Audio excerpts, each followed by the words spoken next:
Hello everyone, and on behalf of the Culinary Club VIT, I, Ritika Palwai, welcome you to a yummy ride of an amazing dish.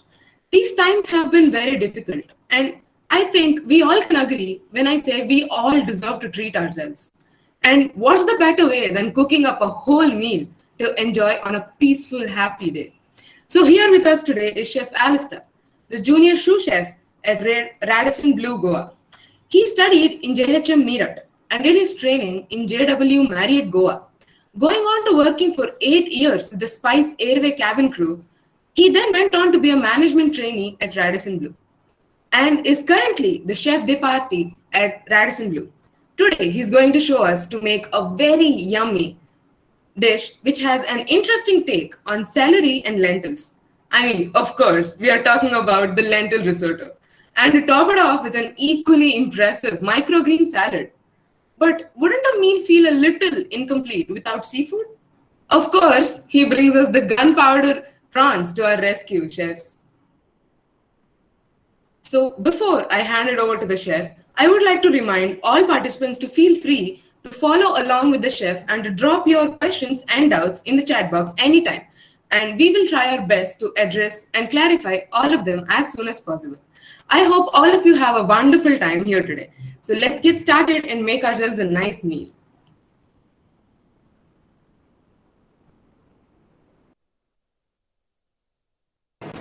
Okay.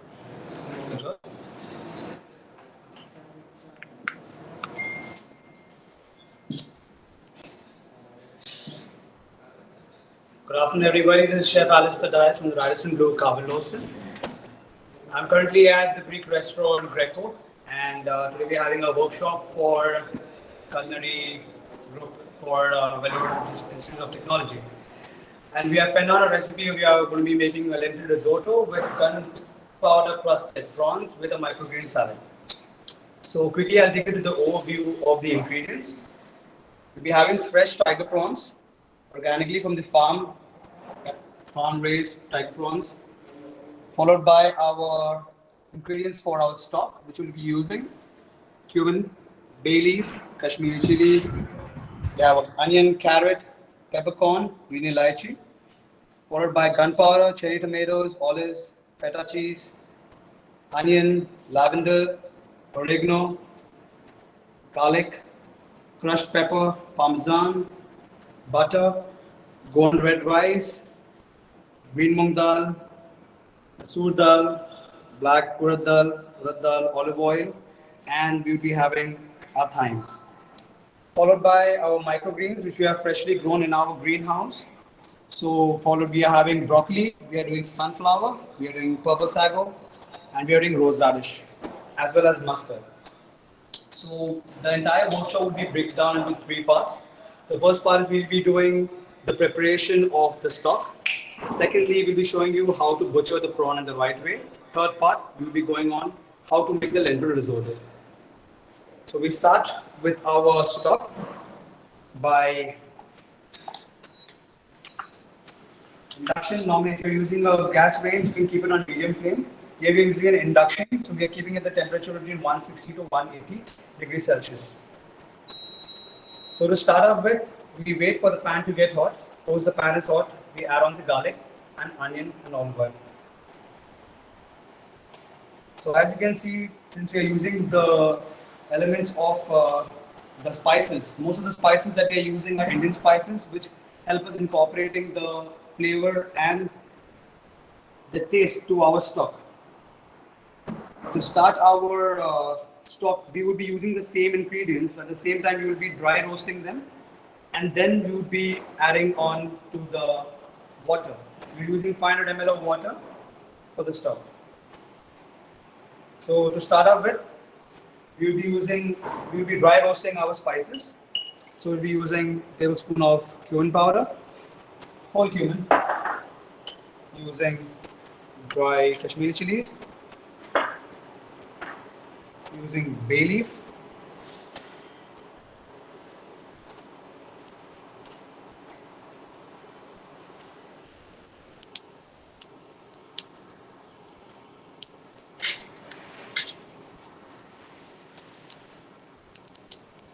We dry roasting. And first,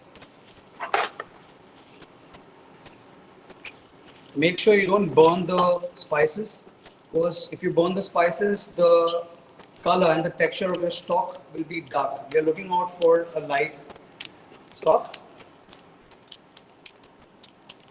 We add peppercorn and green elaichi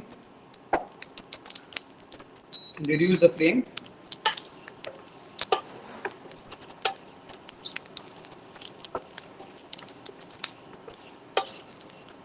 And add the onion and carrots.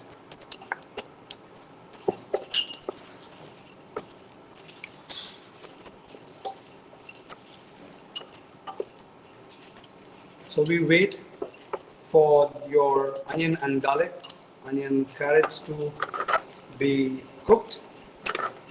The flavor of the spices has already started leaving the fragrance.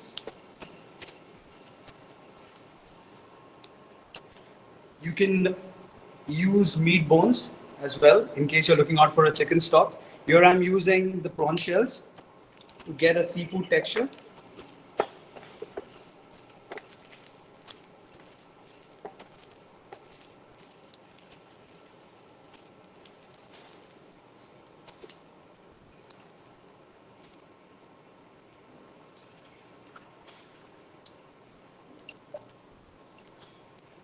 And we'll be adding 500 ml of water to this stock.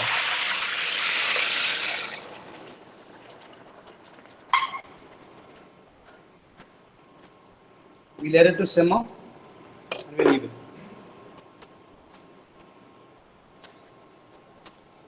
Next, we will be coming up for how do we butcher the prawns. These are our fresh live prawns from the organic farm at Mayana Kuttori. These prawns are approximately 3 to 4 months. So we'll be butchering the prawns.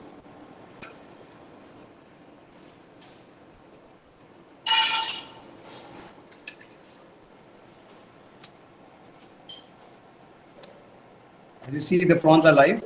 So you'll be butchering the prawn live. At a part, you can still see the body moving.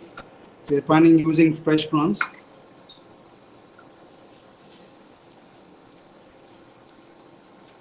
Tear apart.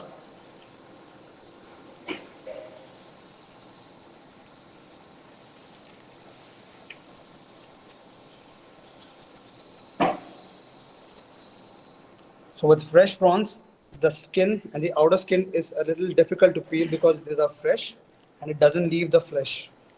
The protein content that we are using for this prawns is 15 grams and 200 grams of prawn meat.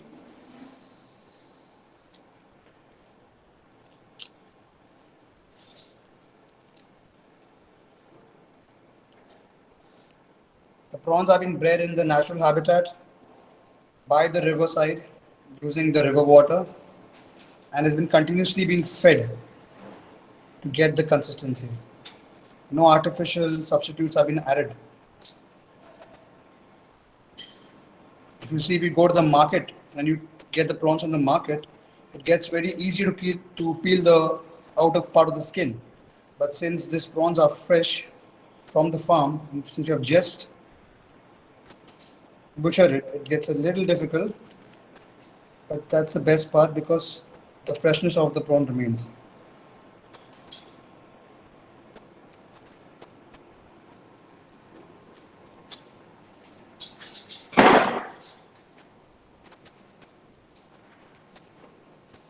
So, prawns play an important part because we are using prawns as a protein element. In case you don't want to use prawns, you can use chicken, you can use veal, you can use any other substitute instead of prawns.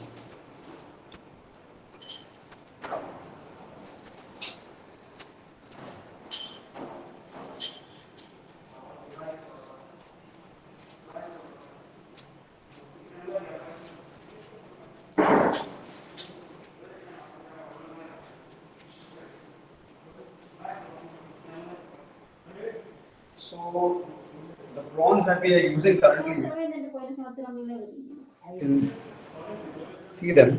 They're normally white in color, Only once you remove them from the water and you change the texture of the composition of the water, the prawns change the color and it becomes reddish in color.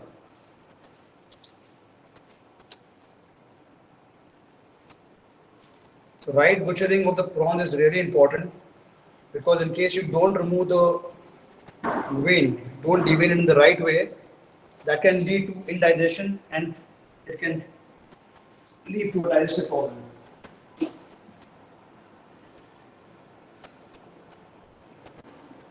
There are few scales here intact, which will be roaming.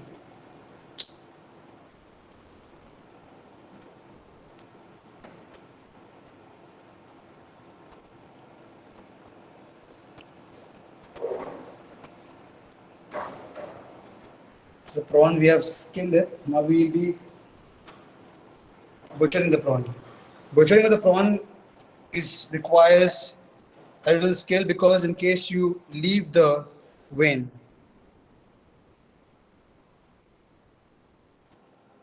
you have a spring element, you just have to remove it out. What we are doing is that we want to butterfly the prawn.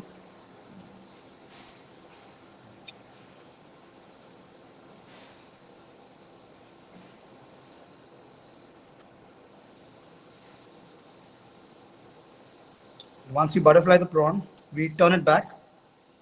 We give 3 slight cuts so that it doesn't curl up completely. Same thing follows for this. Right in the center, you butterfly it. Once you butterfly the prawns, tilt it, slight cut. Same thing follows for the next thing. You butterfly the prawn.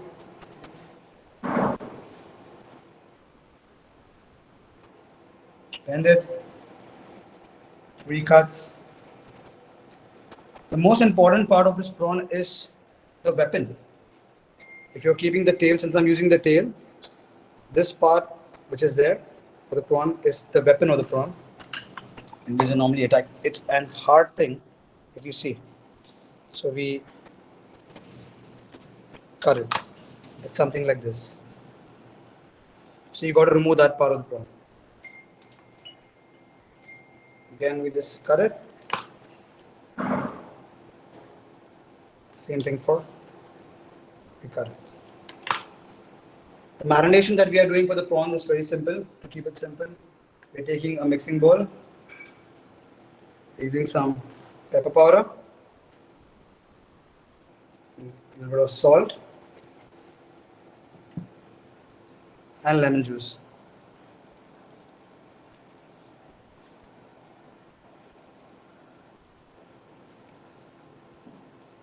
Gently massage it. Gently massage the prawns. Let the lime do the work. And once they've been done, we'll immediately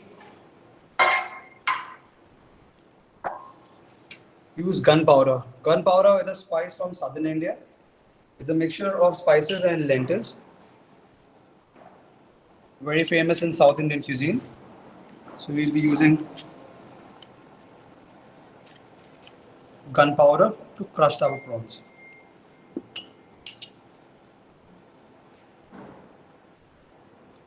We'll not be using any agent to bind it since lemon will play the act of binding it.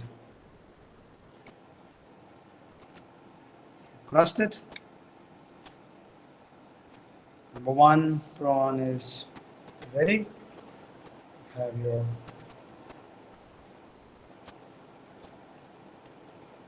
crust in the second prawn. And your third one. Right now we are not using any binding agent because we have used lemon as a binding agent to make sure that the gunpowder doesn't get off the prawn.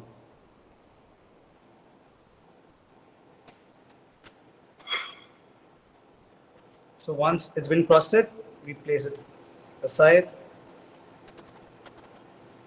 So we have a gunpowder crusted tiger prawns. So as you can see, the stock is at boiling. We are ready to simmer sometime. It's on simmer.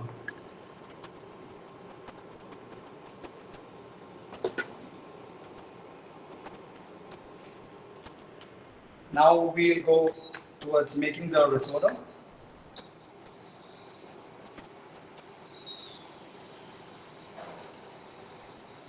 So to make the risotto, we'll be using our lentils, which I've already introduced you before. These spices, these lentils are basically from India, and they are mostly used in our home cookings for dal and for dosas and for idlis. Each and every lentil has its own composition, its own benefit. The protein element in the dal as well remains stagnant. You'll be having 8 grams of protein in whatever preparation. We are using 10 grams of each lentils in our preparation. That makes it the equivalent of 8 grams of protein in the risotto. Risotto is normally an Italian preparation, a classic preparation where we use the method of absorption by adding the stock ladle by ladle, where the grains absorb the water, the stock, the flavorful stock that we have made. But in case of, since we are using the lentils, normally in the risotto, they use in rice column as an arborio rice. But we are replacing that thing with lentils. This thing will be using it. So since the pan is hot, we start with our lentil risotto. So we start up with adding olive oil.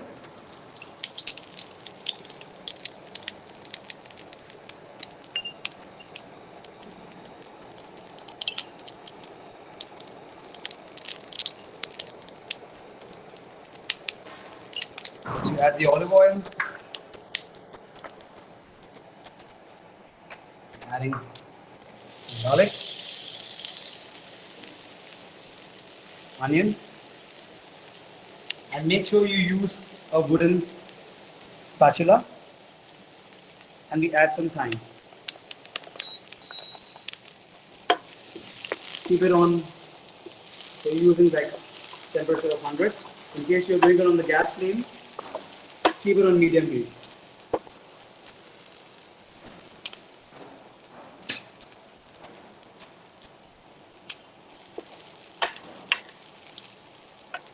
We have added thyme to make sure get some good flavor. All come under English vegetables. We're using this spices and herbs for the same. As you see, the garlic and the onion has started to cook. So now we'll be adding the lentils.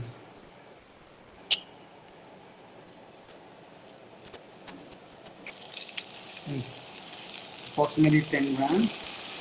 Green.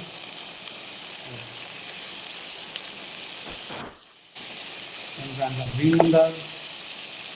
10 grams of black moong dal.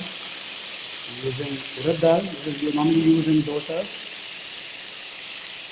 Followed by our Goan tradition, and this is a authentic rice called as the Goan red rice. This is normally from the Kazan land. We couldn't call it as a sourdough.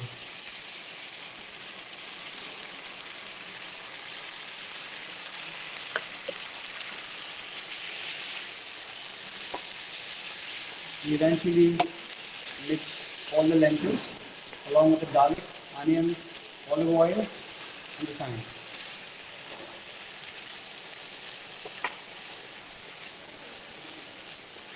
To incorporate the flavor of the spices, it's an addition. In case you want to use kitty shrimps or brine shrimps, these are the baby shrimps, just to incorporate the flavor and the taste of the risotto. So we are adding the shrimps.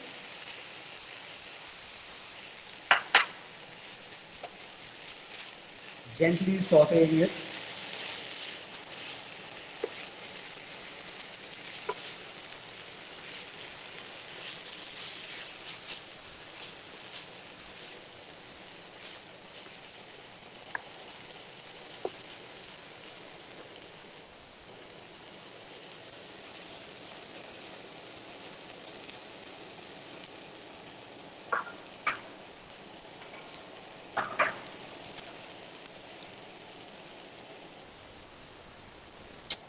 This is our stock that we have prepared.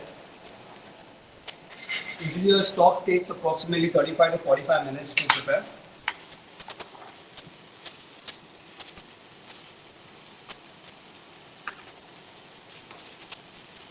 So using the absorption method for making the risotto, we'll be adding the stock ladle by ladle. We call this patiently cooking method. We use our stock. Now you can increase the flame, keep it to 160 degree, increase your using a gas, keep it on high medium flame. The lentils that we have used are pre-soaked lentils. Pre-soaking of lentils comes into the tradition of Greece, where they use the pre-soaked lentils for minimum 7 to 9 hours. That increases the protein content in the lentils as well as it helps in good digestion. In case people in India, we have a tendency of not soaking our lentils for 9 to 7 hours. But it turns out good. But what happens is that if you soak the lentils, there's an acid called as phytic acid, which is there in the lentils, which leads to inflammation in your body. Again, you add the stock, ladle by ladle, and let it cook.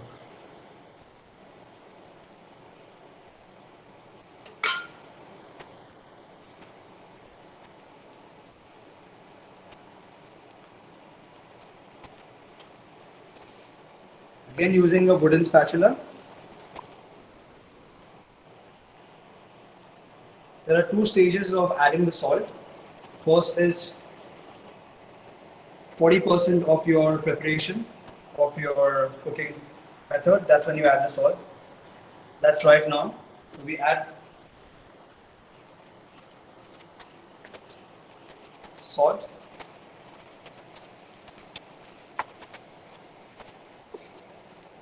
Smells delicious. Since you've incorporated the kitty shrimps in the lentil risotto at the stage 1, that is helping out to get a better flavor for the risotto.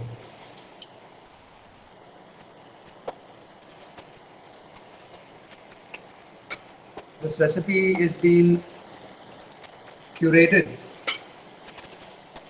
by the people that I've come across in my culinary career.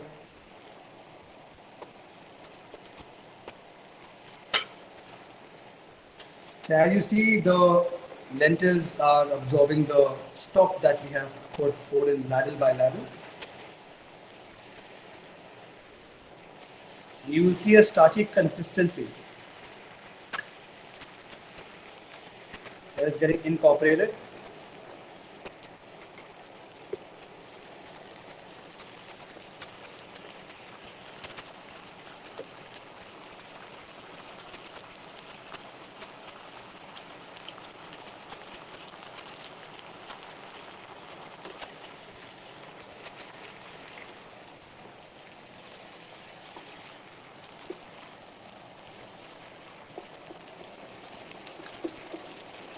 Cooking of the risotto normally takes 25 to 30 minutes if you're making a classic risotto.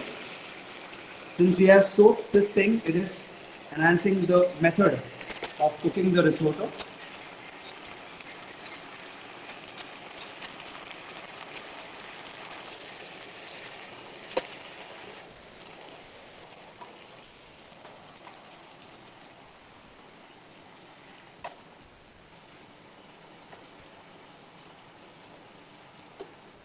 You can keep the risotto a little runny.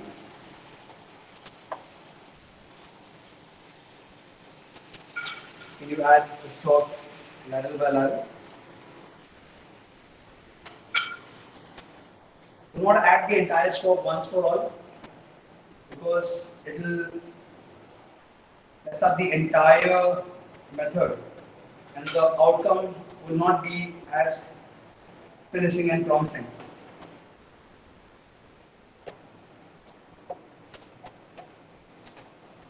As you can see, give you a close look of the risotto has been absorbed.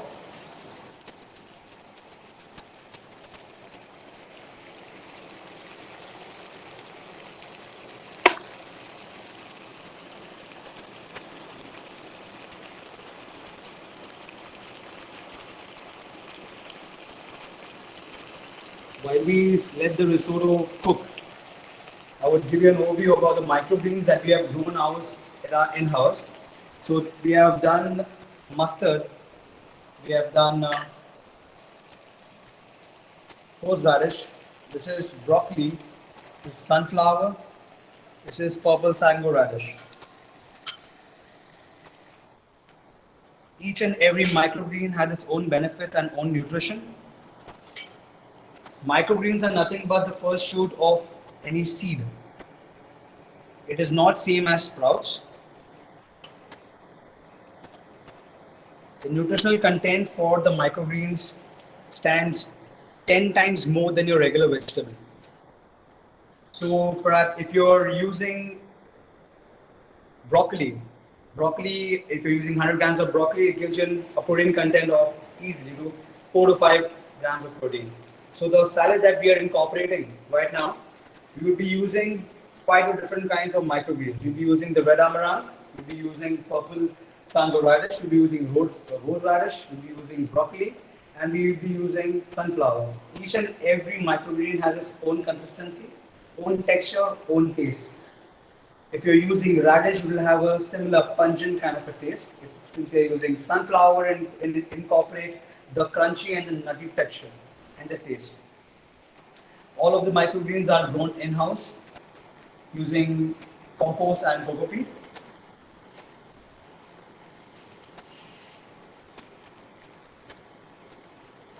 The microgreens have to be watered after a cycle of every 18 to 24 hours.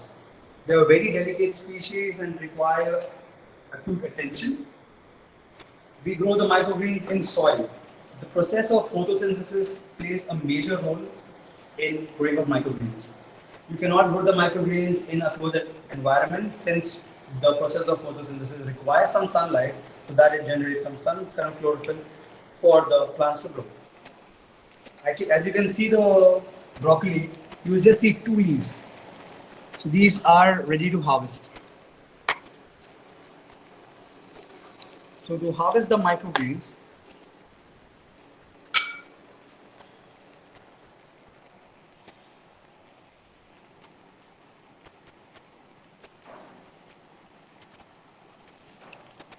we will be harvesting the microgreens.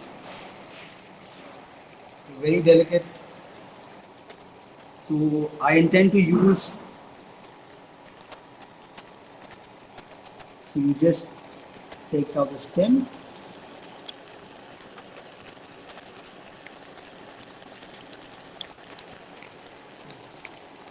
Sunflower. Same thing. We harvest the broccoli. I love broccoli. So add a little more.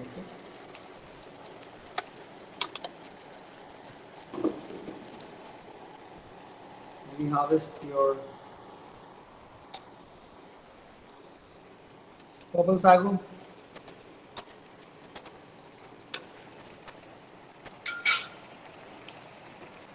And we harvest the red amaranth. We call this tambli bhaji in Goa. High in antioxidants and a good source of protein.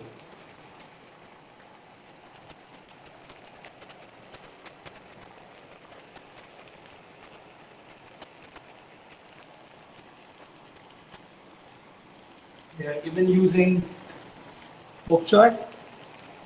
So altogether we have added 5 to 6 different kind of microgreens. We have harvested them.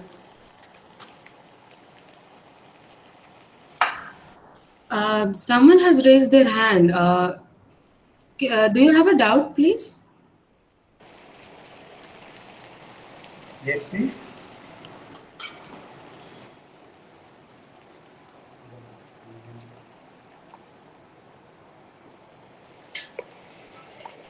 Just taking you back to the lentil risotto. It's almost coming to a cooking texture.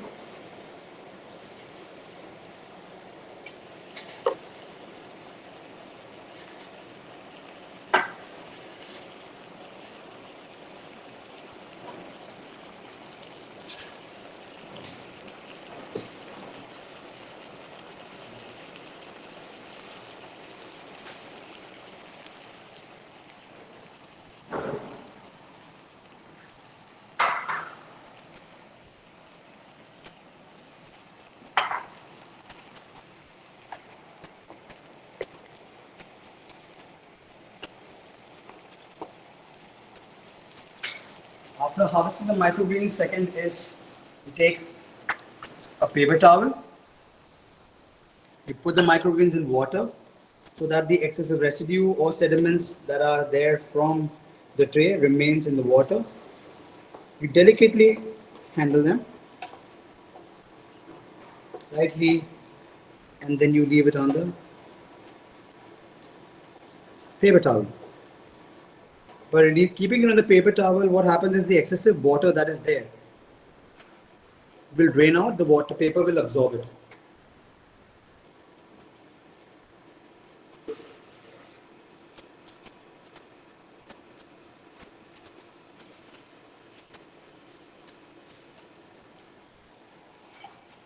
We add some more stock.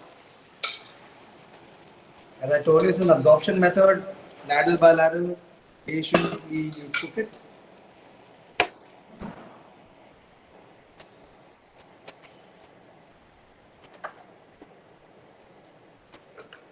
You can increase the flame. I've kept it on 180. You can increase it in case you're doing it on a domestic range. You can increase the flame.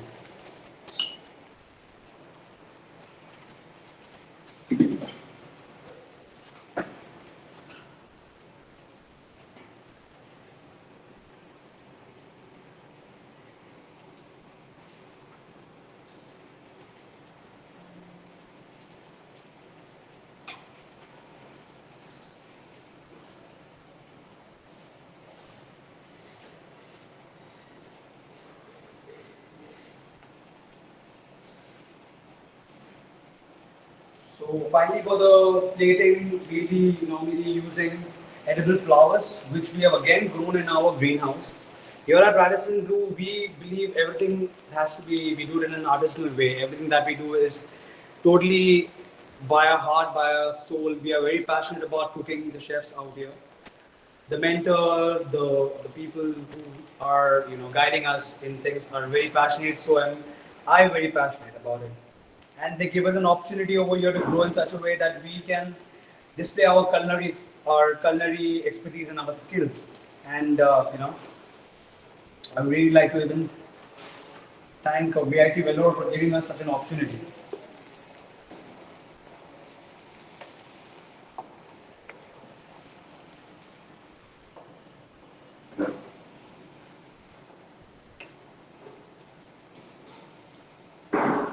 The venue that we are currently at is the Greco.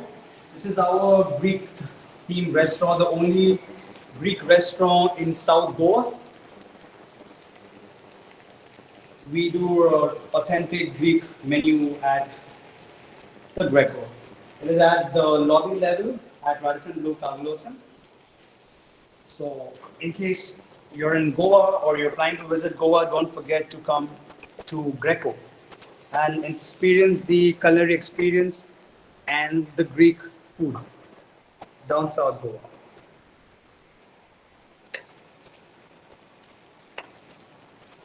So the lentil risotto is almost coming to a cook. We reduce the flame. Now we'll cook our gunpowder crusted prawns. So that the temperature of 160. We keep it on medium heat because the prawns are quite big and we want it to cook evenly. So we are intending of cooking the prawns for 3 minutes on each side. Cooking the prawns for more than 3 to 4 minutes will cook the prawns extra and the prawn texture goes into a rubbery format, which we are not looking out for. We are looking out for it to be very tender, very juicy. So again, we wait for the pan to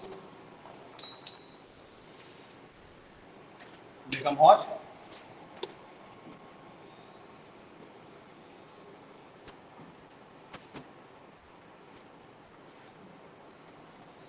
Once you feel the pan is hot,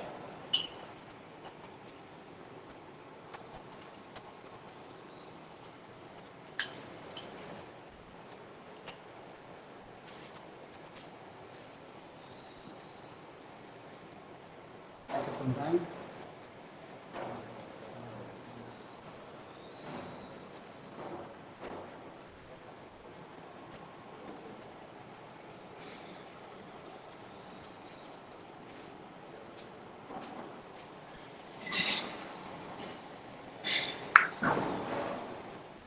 so these are our gunpowder crusted prawns, fresh. If you use a market prawns, it's the same, but there will be a difference in the texture, and there will be a difference in the taste because these are just being butchered 10 to 15 minutes ago. So the taste will be very fresh.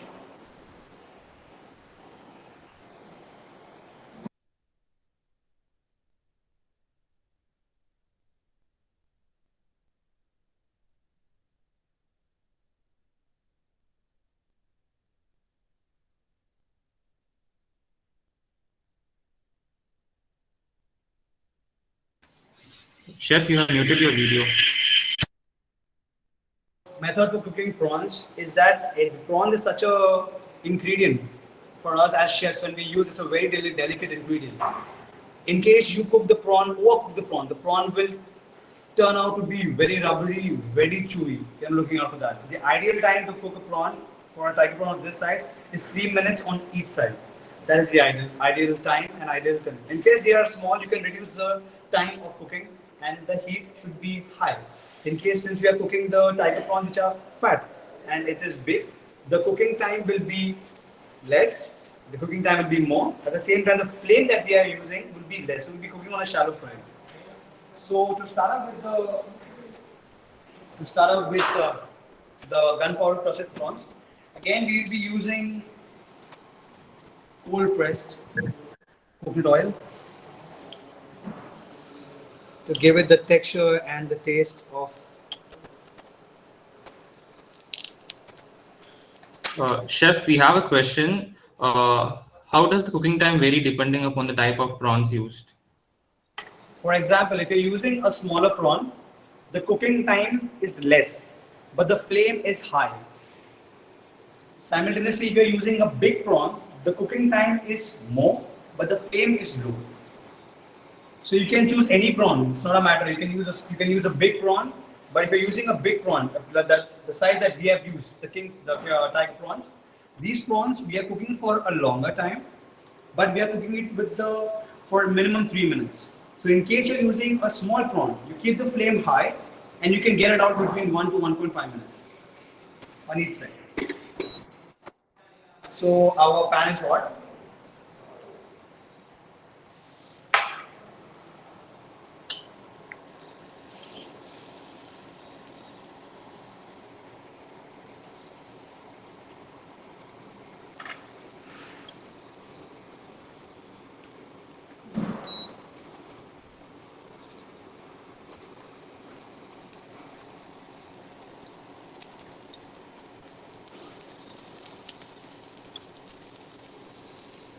As you can see, the prawn has started to cook. Chef, what's the average cooking time of prawns? The ideal cooking time for prawns is 2 to 3 minutes.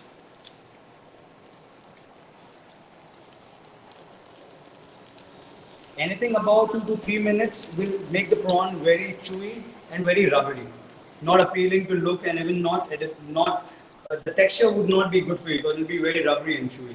So the ideal time would be 2 to 3 minutes maximum to cook your prawn.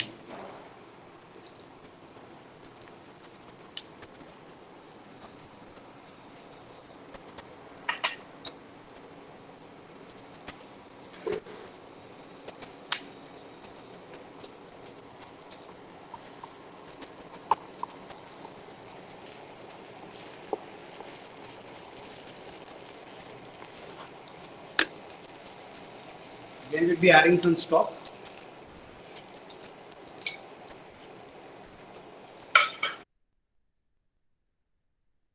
Ideally 30 minutes, 25 to 30 minutes for an actual risotto, classic risotto that we use in Italian cooking. But here, since we have soaked our lentils pre-cooked, we would be trying and doing it within 15 to 20 minutes.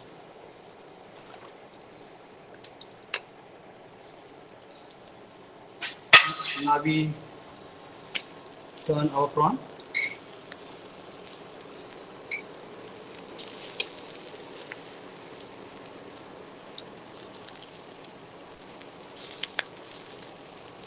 Chef, how long will it take to cook arborio rice if we use them here instead of the Goan red rice?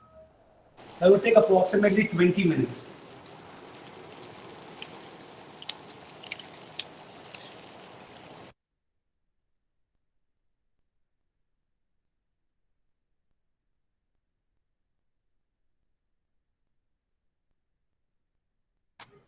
Chef, your video is on mute. So you can see the change in the color and the texture of the prawns. You see the tail turning orange.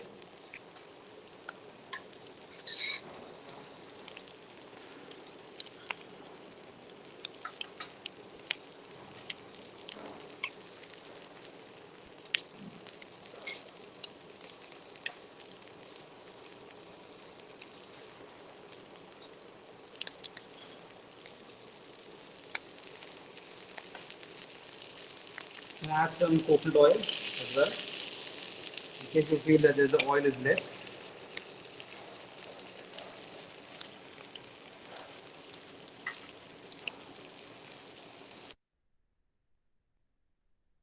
It normally goes with lots of cheese and we finish with a lot of butter. As in, we see in Italian cooking, it's more about using cheese. We use a lot of Parmesan cheese and we use a lot of soft butter. Those are the things.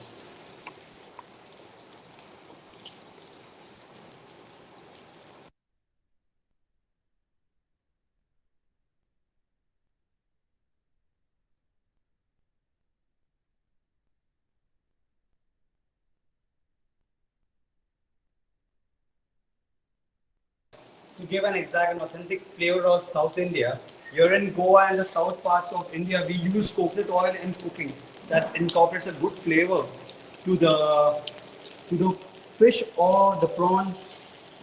You might have seen mostly in southern areas they use a lot of coconut oil to do their cooking. Here in Goa as well, we use a lot of coconut oils to do any kind of frying preparations.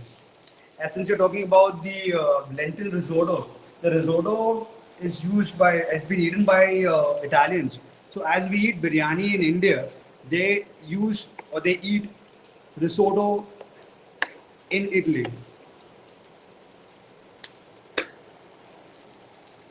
To all the participants of the meeting, it is a quick announcement that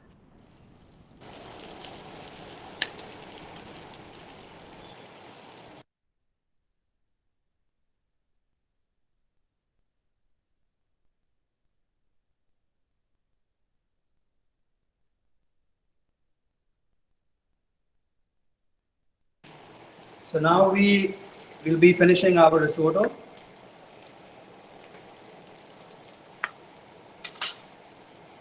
This is our Parmesan cheese.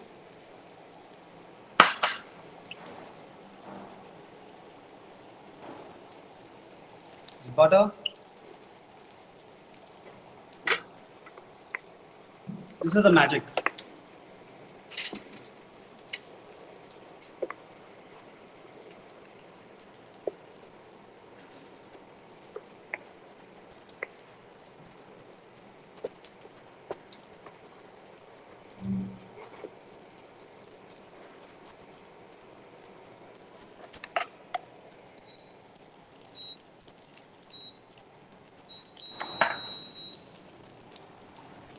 You get it off the pan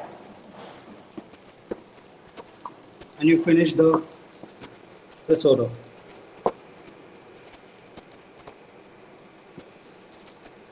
You have the thyme, the extra herbs that you have added. You can remove the thyme sprigs that you feel are extra.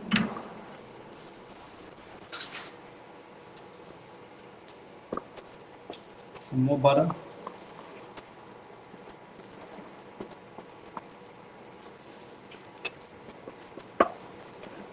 Sorry for the inconvenience before, but as we were saying, there is an chat box and it is mandatory that you fill that. Thank you.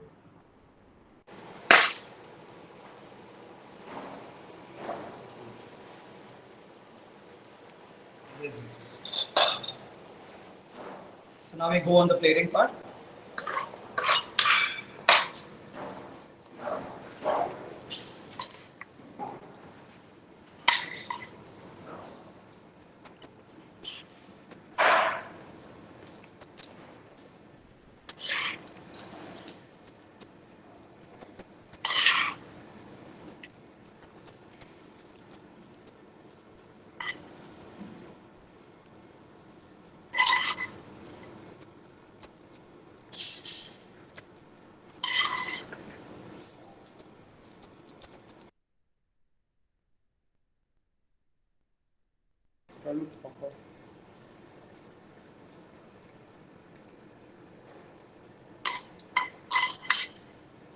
Alternative for arborio rice, currently we are using lentils.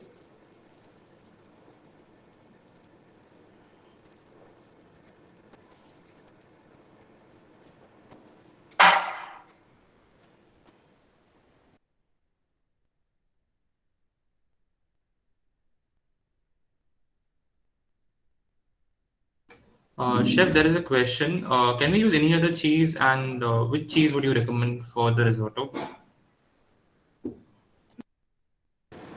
You can use any cheese, but ideally you can go in for mascarpone cheese. You can use that. And even for your rice, you can use any short grain rice. All right, chef.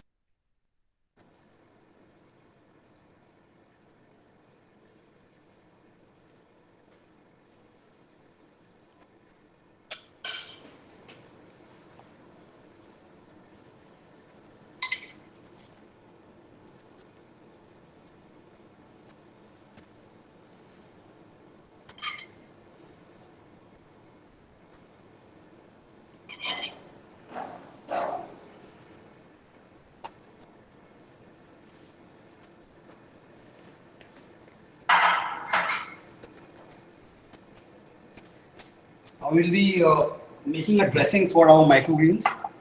So just to take you a little closer to all the microgreens that we have kept it in the towel. Now we add the microgreens delicately.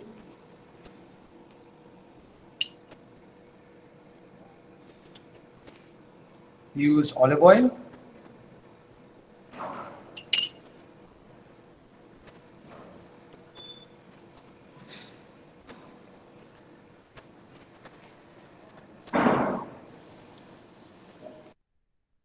Use a little bit of lemon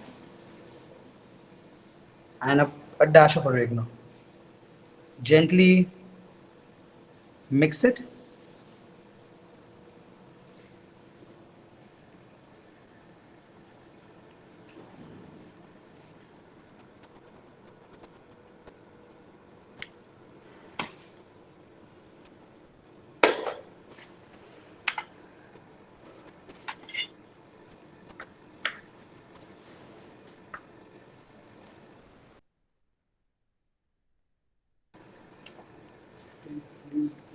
Ideally, within 20 minutes, the risotto starts absorbing the entire water. You'll see a starchy component that starts releasing, like a gooey kind of a thing.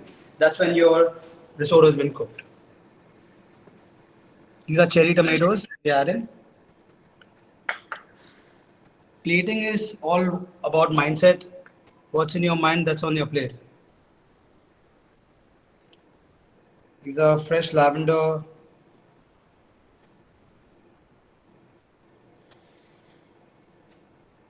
Chef, should the consistency should be of al dente, or it should be like perfectly cooked? It has to be al dente. All right, chef.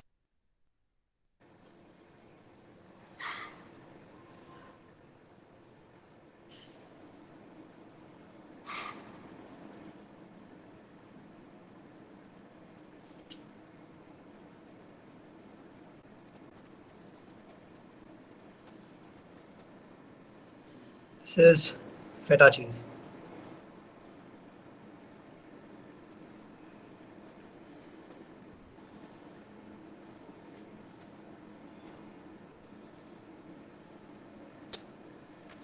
Chef, there's a question. Do we keep the strings of thyme while plating, or should we remove it?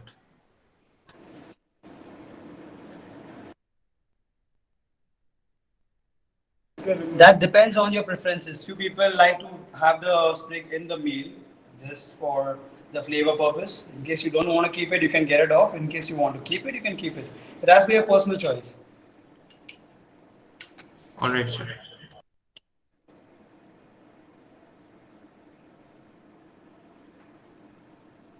This is basil oil.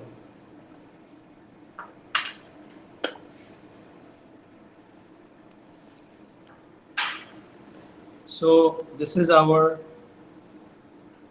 lentil risotto with gunpowder crusted prawns and a microgreen salad.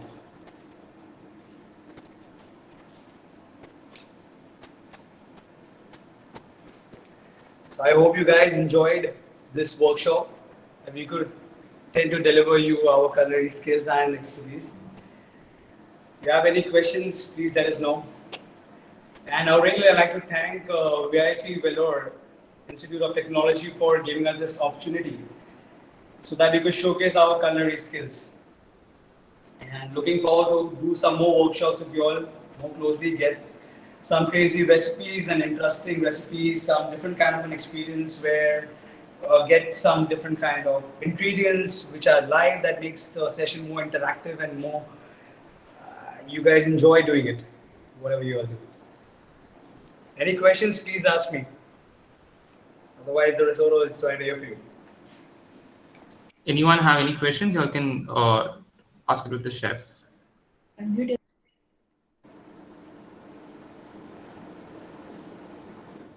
Chef, there's a question. Is there any particular beverage you would pair with it? Pardon me? Is there any particular beverage you would pair with it? You can go in for wine. You can go in for red wine or white wine, as per your preferences. In case you want to do an out-of-the-box kind of a beverage, you can go in for kombucha. In case you know anything about kombucha, it's a probiotic drink. It's a fermented tea. So in that we use something called as SCOBY, which is a symbiotic culture of bacteria and yeast. So you can even incorporate and kombucha. You can make a cumin flavored kombucha, or you can make any of the spices that you have used. You can make the kombucha using those spices. That can go as a you can combine it along with your meal. Chef, I've read somewhere that there is also a vegan lentil risotto. How would you go about making that? I mean, is it almost the same process, or? You can avoid using cheese and butter. You can That's how it'll get vegan. Anything that has dairy, anything has meat products, or any milk oriented things, you can avoid putting in. Avoid putting butter. Avoid putting cheese. You can make it a vegan. Or you can replace that with tofu. You can use tofu instead of using cheese or butter. Thank you so much, Chef.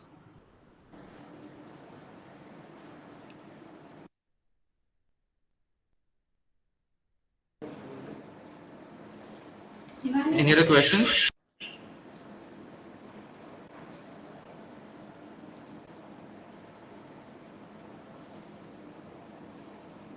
Chef, for the vegan risotto, can we use coconut milk for the creaminess?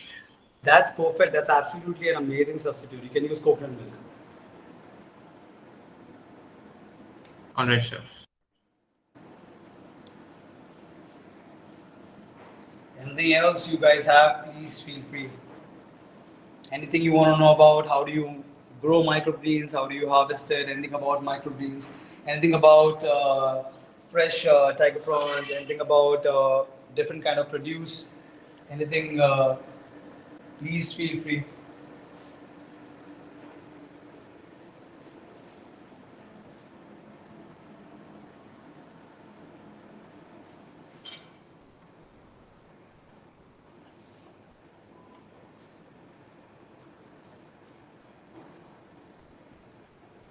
So I don't think there are any more questions, Chef.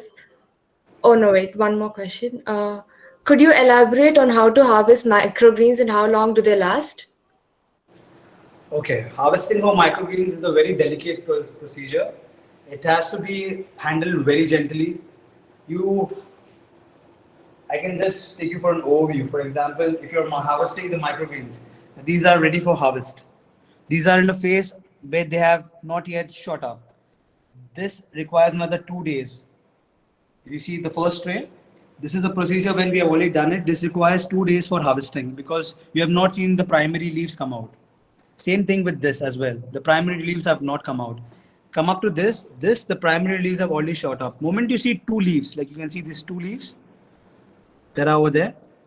Moment the two leaves have shot, they are ready for harvest. To harvest, you gently take a scissor and you trim. One trim, this is the microgreens and your first trim. You don't keep cutting it, you just give it one trim and that's about it because they are very delicate. And once you harvest them, you don't put them in cold water because they tend to go in a state of shock.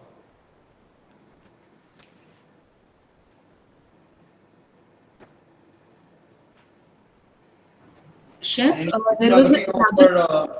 for making like what do you call that? Keeping tiger prawns or any kind of live species for cooking. This is an aerator that is available in the market.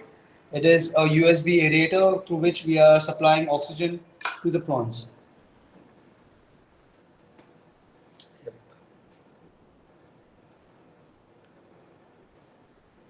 Chef, I have a question. These- What are the exact principles to grow microgreens? The sunlight and all that. Okay. The exact principles of growing microgreens. First, you got to soak your seeds. You pre-soak your seeds for a day. Post that, you take a pan, or you can take a box. You place your coco peat. They don't grow in paper or tissue. You can just take a coco peat, or you can take mud. You can place your mud evenly. Okay. You take your seeds, scatter them evenly. Don't scatter them together. You place them evenly so that they have space for it to grow. Post that, once it's been done, you take a spray can and you do not water them with a mug. You take a spray can and you eventually just spray it all over.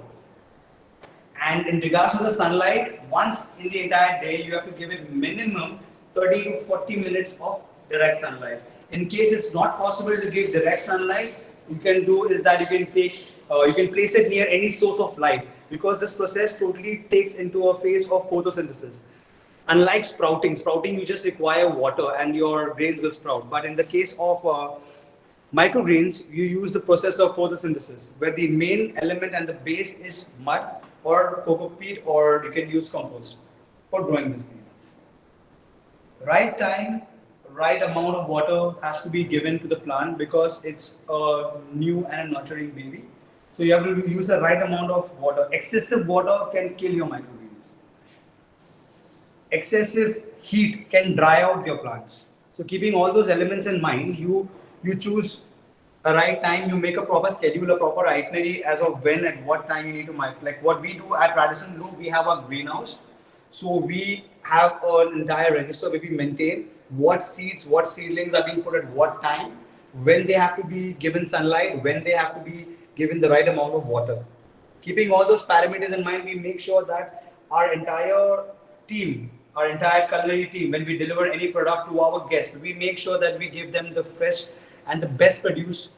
For example, even if you're using the microgreens, everything we get it from in-house. We do everything in-house and we give it to the guests. Nothing has been bought from the local market. We try and do everything artisanal by ourselves, making us very involved with the entire culinary experience for our guests. Thank you, Chef. Chef, there has been another question. Could you please elaborate on what is in the gunpowder? In the gunpowder, they are mostly about the lentils. You have the lentils that we have been using, all the specific dals that I've showed you, right? Plus our Indian spices. Probably you can use you can say bay leaf or cumin or probably your dry Kashmiri chilies. It's an incorporation of all these elements. Suddenly, this thing is it's actually from southern India. So all the southern Indian spices that have been there have been incorporated into this thing. Like for example, how we make our garam masala. We use our whole spices, we break them, we blend them. They've been grinded, and there's a powder. The same way you have an entire the same spices from southern India. We blend it, we get it into a powder form, and then you can use it as well. Mostly, the only difference between it is that in gunpowder we use lentils as well. Lentils are as well as being grinded and blended along with your spices. Unlike the garam masala will only have the spices, but the gunpowder will have spices along with the lentils. It's a fusion of both. Thank you so much, Chef. Chef, there has been another question. What all types of seeds can we harvest for microgreens? What kind of seeds you can harvest from microgreens? There's a long variety of seeds that you can harvest for microgreens, starting from sunflower to arugula, bok choy to broccoli to rose radish, purple sango, mustard. That's what you. There is an N number. You can even do coriander. You can do mint. You can do fenugreek. Here at Radisson Blu, we are in our greenhouse. We have approximately 20 to 25 varieties of microgreens that we have grown for our specifications for our dishes that we use. In regards to our continental or Western cuisine, we use microgreens like broccoli or arugula. And when it comes to in terms for the Asian cuisine, we use more of shoots of bok choy. In case we are doing more of Indian food, to garnish it, we try and use mustard. We will try and get a little fennel. So based on our kitchens and based on the culinary experience that we want to deliver to our guests, we use more than 20 to 25 different kinds of microgreens. And in case you're looking out to buy the microgreens, it's easily available maybe you can go online, you can get it, or there is a person who does microgreens. It's called Microgreens and Microgreens Goa. He's the one from where we procure the seeds and we grow it from them. So in case even you want to get the seeds, make sure that you get it from a certified person who has the proper knowledge and is certified to sell it with the right amount of seeds. Or you might just go to the market, get the seeds, but they will not germinate. So you make sure you get it from the right authorized person and the right person who has sufficient knowledge about it.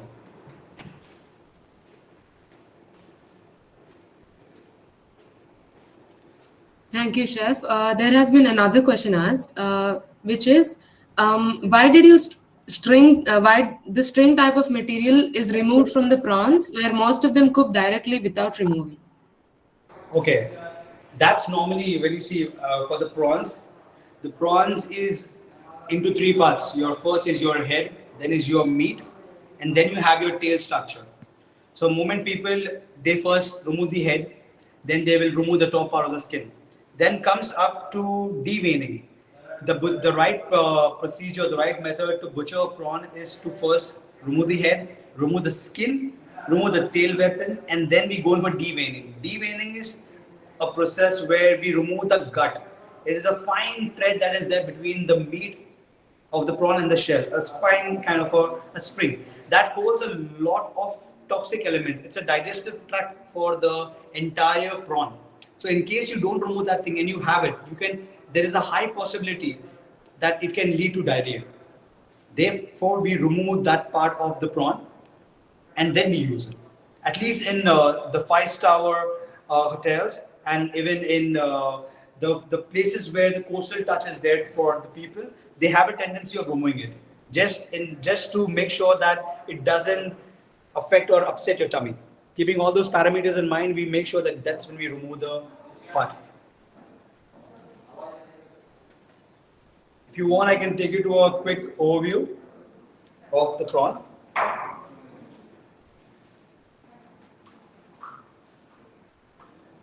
So, since you asked me the question, I'll just show it to you. There are three parts. Part one is the head, then is your tail, and then is your body.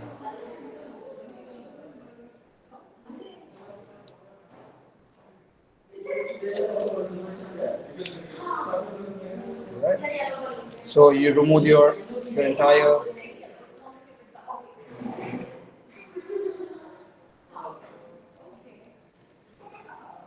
You remove the head, right? You see this part. So all you do it, a small line.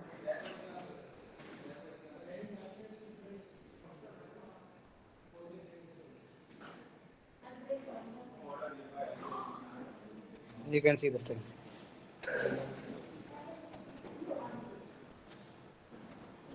In case you consume this thing, that can lead to diarrhea. Therefore, we make sure that we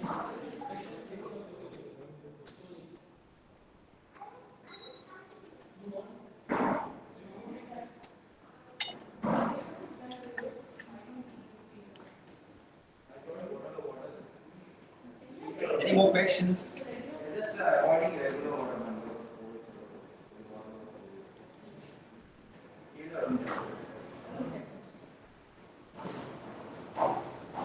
Yes, So, Shreya. so are there any amateur mistakes that we usually make and that we should try to be conscious while making the dish? Okay. First is the right butchering of the prawn. If the prawn is not butchered in the right way, you might eat the food, but you might end up having diarrhea. Number two is zooming the element. That is the weapon. If you see the prawn has an element where it has a weapon right over here. So you see it over here, it's a weapon. Normally people don't remove this weapon. They leave it. They just leave this weapon. But removing of this weapon is very important. You just take a scissor, you just incorporate it, and this is the cut. This is used as a weapon. So once you do use it, you'll see the prawn will be something like this without the weapon bone. And secondly, adding the salt. The salt while you're cooking this dish has to be added during the 40% of your method of cooking. You cannot add the salt when you just start your cooking or at the end. 40% of the cooking, just you add the salt. Rest, Parmesan cheese and butter has salt by itself. So adding more of salt while cooking the dish or once your dish is completed may result in having your dish being too salty. I feel those are the two things that you got to take care. Besides that, it's a very simple recipe, easily available ingredients at your kitchen at home. So you should definitely give it a try. The idea is to make it a little, the impact of the plating has to be very sensory. It has to be very good and eye appealing.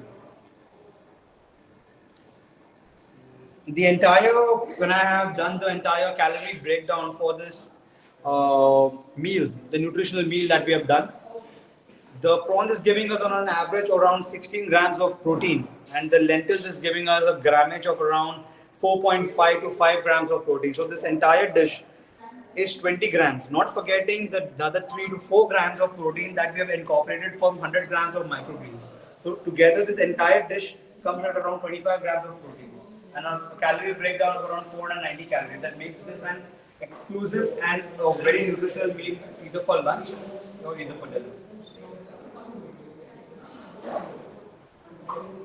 Thank you, sir. Thank you for patiently answering all the questions. So, and watching you cook was so gripping, and I bet everyone here enjoyed it. I would like to extend the vote of thanks.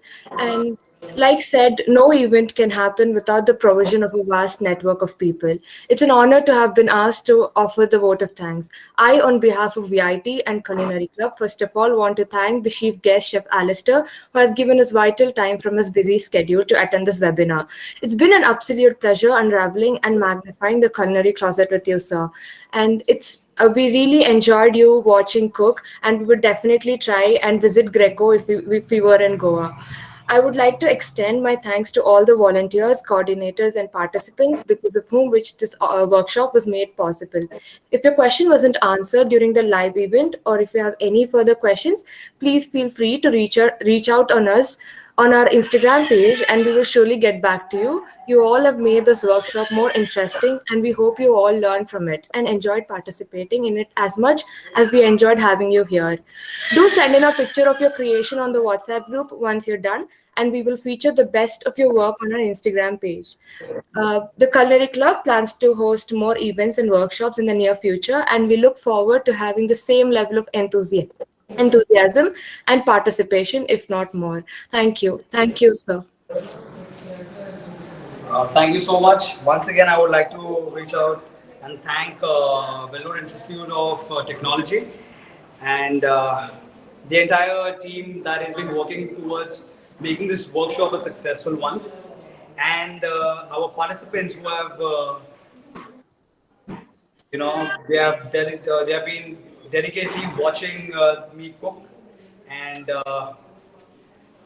being a part of this forum. I really thank everybody, and we're looking forward to make some more workshops in regards to culinary with some crazy and some different kind of an menu where we can incorporate different ingredients and make deliver some more of a culinary experience to us.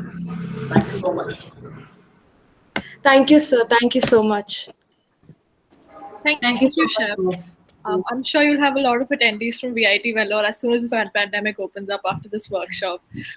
In closing, I'd just like to say that we will be posting the entire workshop on our YouTube channel for anyone who wants to cook along later, and we'll share the link on the WhatsApp group as well. So, yeah.